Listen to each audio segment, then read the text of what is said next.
shallow range of focus, depending on the lens, depending on how open the iris is, how much light is in the shot.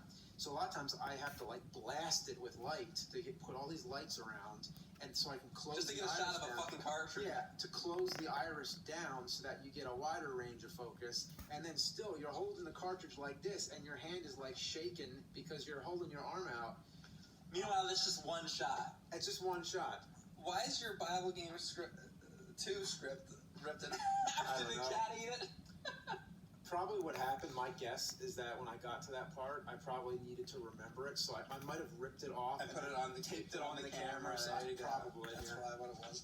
All kinds of stuff in these. This is a great. There were some. Oh well, this is all the notes that I wrote, because lots of times what happens is when we're the very first stage before the script ever begins, the first thing you do is play the game. That's where it always starts. Step one is basically James and Mike Mondays. Sort of. I mean, that's basically like. But a lot of times it's just you. Yeah. It's basically like a lot of times it's either just me or sometimes it's both of us. We play the game and we write the notes while we're playing it, because this does two things. This, for one thing, is what you build the script off of, and I just realized I'm starting to repeat myself a lot. If you see AVGN, the Barbie episode, which is also the majority of it is a making of documentary, watch that. That explains it all better than I can right now. There you go. But, well, what can we say about this in particular? I will summarize, though. It's basically the notes to remember what happened during the gameplay. So you're recording the gameplay, and while you're doing that, I'm time coding notes so that I can come back and find all the spots that I was talking about. So when you write the script, I write them based on the things that I know I have footage of. These are all notes, so he can go back to 2130 and know that that's the part that he needs to use when he goes to edit the video. Otherwise, you'd be scanning the footage for hours. And this seems like a lot of work, like extra work up front, but this saves a lot of time in the long run to get the video done faster. See, a lot of these notes would not make sense to anybody other than myself, because that's, I wrote it for myself back then, so I can't even remember what a lot of these are. But based on the time codes and having it fresh in my mind right after playing the game, I would know what these are at the time. So just notes, old notes. Some of these I would use when I was there's a part in the Jaguar video where I was talking about I'm going to invent a game that's really random. I was playing Attack of the Mutant Penguins, and I wanted to remember something about shark, palm trees, trains, apple, turkey. So I wrote down all the key words in the monologue so that I would sit it right here, and I'd be actually reading off of the page. Well, not reading, but I would kind of glance over at the words just to remind myself what to say next. Where I remember, let's say in the Karate Kid video, one of the earliest videos, where you would look at the camera, and I could almost tell that in certain parts, I think you were probably just reading off a page, because you had the notes just like this or whatever. And sometimes you do that. You hang it below the camera or something like that. Do you use that same method, or do you try to memorize? A lot of it I memorize, but then also if it's something really long, then I do the same thing. I stick things you all do bullet around points the camera. And things? Yeah, a lot of times they're summarized. A lot of times it's not the actual script. It's just the words like that. To get you to remember what the next thing is. I think the longest one that I ever remembered was the Tiger Games. I rehearsed it a bunch of times and looked at the notes, and when I hit record, believe it or not, I did it in the first take. Wow. Because I spent... You're good like that. Yeah. I mean, it was only because I spent so much time reading it again and again. Sometimes I'm with James, and what's funny is I mark this just so people, if anybody ever wants to know, here's my handwriting and here's James' handwriting, so whoever gets this, and you go through, you'll know who wrote what.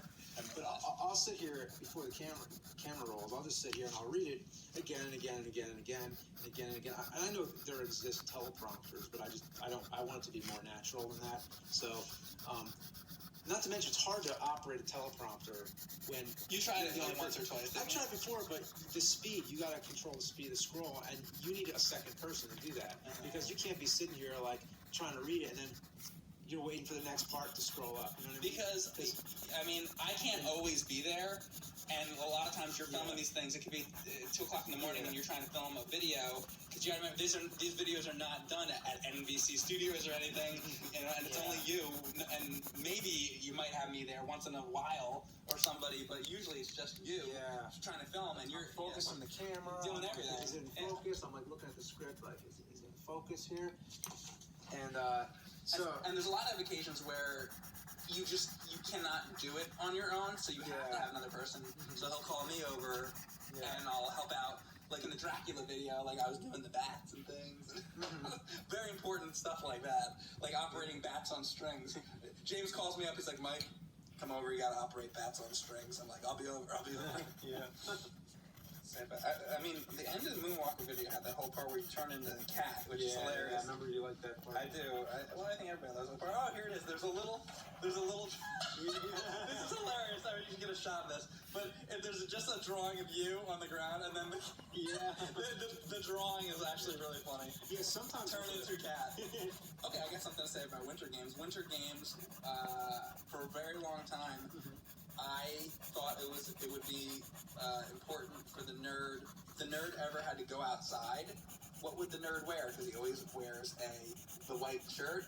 If the nerd ever went out, well, he can't just go to have a regular jacket. He's the nerd. It's got to be video game something. So there was that Atari jacket. I remember bidding for years and years and years on eBay to get that damn Atari jacket, and I lost many auctions trying to get it. And this is going back years and years ago.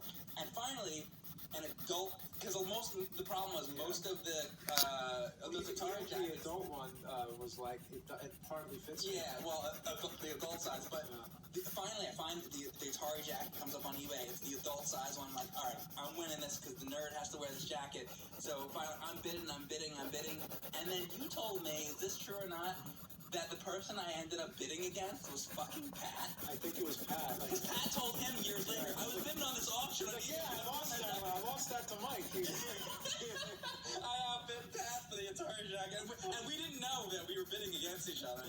The way it looks from the back It's not good. Stupid, right? Like, because I think that's the Star Wars video. Because you turn around and you look at the oh my god, the buffalo shit all over. I turn around and then I just can't stand it because I don't see what my back looks like when I'm filming.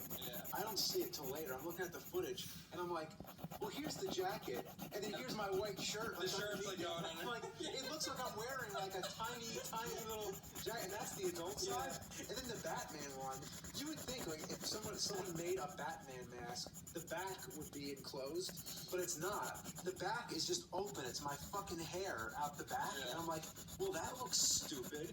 Little Red Hood, I have to say, is one of my favorite episodes from the whole series. That episode is fucking hilarious, and I think it epitomizes what the Angry Video Game Nerd is all about. Well, it's a very bad game, so I think that helped a lot. It always helps to have a bad game, right? It was ripe material. What's this one? Oh, AVGN Transformers. I love the part with the Tabasco. It's why is it all in purple? Is it you were trying to get a Decepticon? No, you know why? Probably because the printer was out of ink, and then it was out of black ink. Why does it need? Because why does a printer, if you're printing black? Well, yeah, I mean that.